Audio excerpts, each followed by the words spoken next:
Chapter 22. The Upper North. Georges stood with stoicism as the plunce scythed the air. Its balance depended on the skill of the 8 strata designated to carry him. This is unnatural.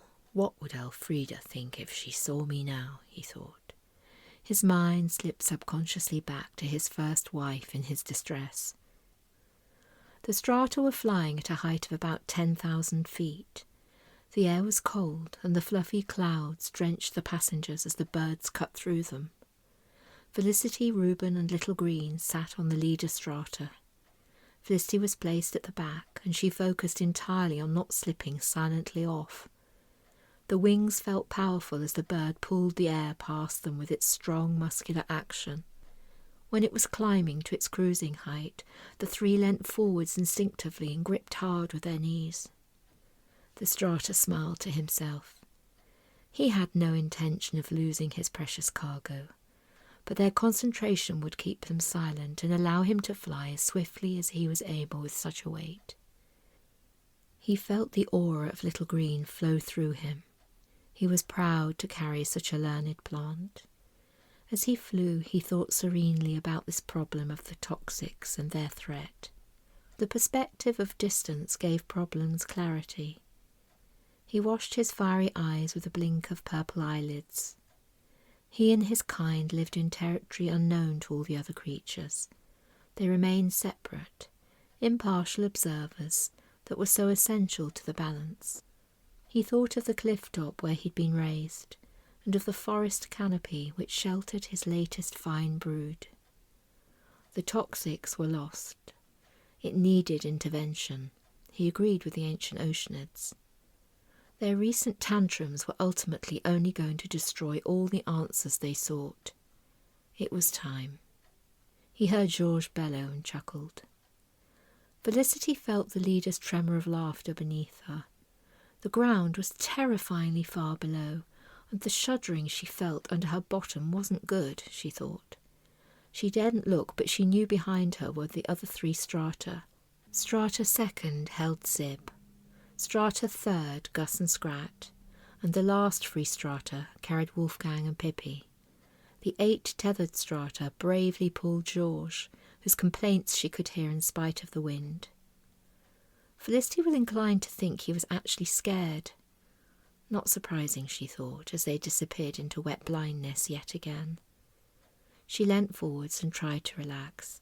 How long was this interminable journey going to be? To her horror, she'd nodded off to sleep. She was shaken awake by Little Green. "Felicity, Felicity, look," Little Green was saying. Felicity looked. They had reduced height and were now soaring over vast stretches of snow-topped ground. Felicity could see a white fox running low as he darted amongst the shadows the strata created. The land gave way to an ocean broken with small lumps of ice. "We're in the Upper North," said Little Green, "home of the oceanids." Felicity was glad to have arrived. The Upper North was magnificent in its bleached starkness, but absolutely freezing. She thanked Mrs. O silently for her extra clothing. She and Reuben had numerous tops of soft hide that felt like velvet as she slid them on, and over that they wore soft fur that fell into all the right gaps. The others had to literally smear themselves with the flubben. Felicity thought of the foods she'd seen being bundled into her package, and her mouth watered. Some banished sticky buds that Reuben had asked his mother especially for. There were river reeds, sand shoots, forest peas, small chicanes, earth balls, strape, plunts, chicklers. The good cheese would not store, and Mrs. O said the Arctic rolls were better fresh too. But there was plenty of Felicity's new favourite, liffles, crushed and mixed together in a rainbow of crunchy colour. For drink there were tiny non-porous flasks of amber and nectar, and a Rhine river water of palest blue. The flasks came in a myriad of shapes, and the Orion children had enjoyed selecting the perfect size and shape for each nook and cranny of the packs. Felicity was particularly relieved the stodballs had not been included. The strata flew evenly between two icy peaks, and as they emerged from the glacial walls, the white frozen ground had become a vast lake. It shone to the furthest horizon, a black abyss of depths unfathomable. They flew over it for the rest of the day. Georges was grumbling intermittently. Reuben risked turning round to wink at Felicity and Little Green. Just when the whole troop couldn't take any more of the feathery, bumpy ride, the strata dropped suddenly to the water's surface. With his keen eyes, Strata 1 had seen the beach, and he led his flock to the ground. The beach was small, and behind it was a cave. That was all. Water, grey beach, and a cave. The landing of Georges went especially badly. He tried to launch himself to the ground before his team had balanced. The plunge tipped as he leapt, and only with sheer lack did the packages not disappear into the black watery depths. The strata bowed to each of them, and then without song, but in perfect union, they took off. "Thank you," Reuben said, and stood watching them disappear from sight. "Come on, gang," he said, "let's see what's in the cave." Felicity thought that was a stupid idea and wanted to stay on the beach. Pippi came and licked her face. "Come on, little Felicity, it will be warmer out of this wind," she said. "We must make a large fire for the night."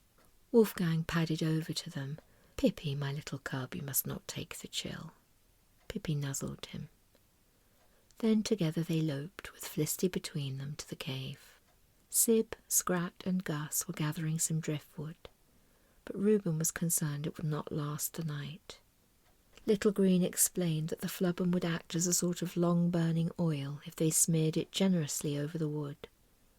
Georges offered his pot to use, as his muscles would keep him warm, but Reuben said it was better they all donate a little.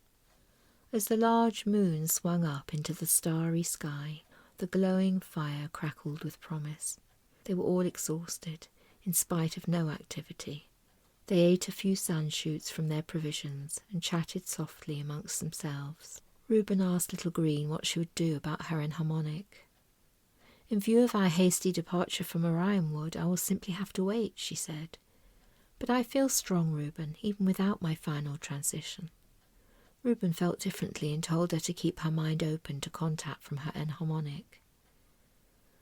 "We should discuss the problem of the Sibyllin," announced Gus unexpectedly. They looked at him with surprise. "Not now, Gus," said Reuben. "I apologize, Reuben, but it must be before we sleep tonight." His eyes were dark in his spiky face. Wolfgang and Pippi sat up. Georges trotted closer, disturbing a pile of driftwood they prepared for the night. It slithered flat. Sib's hooded eyes were unreadable. "We'll talk until the moon sits on that tallest peak," he said, "and then we sleep. Tomorrow the Oceanids will come." He came closer to the fire, and Gus began his subtle interrogation. Sib made monosyllabic answers. The Sibyllin wanted a different enharmonic, one with more respect. They wanted a different homeland, less arid. Felicity wondered why it was so important to Gus to hear Sib's opinions. The moon travelled down to the peak, and Reuben drew an end to the discussions.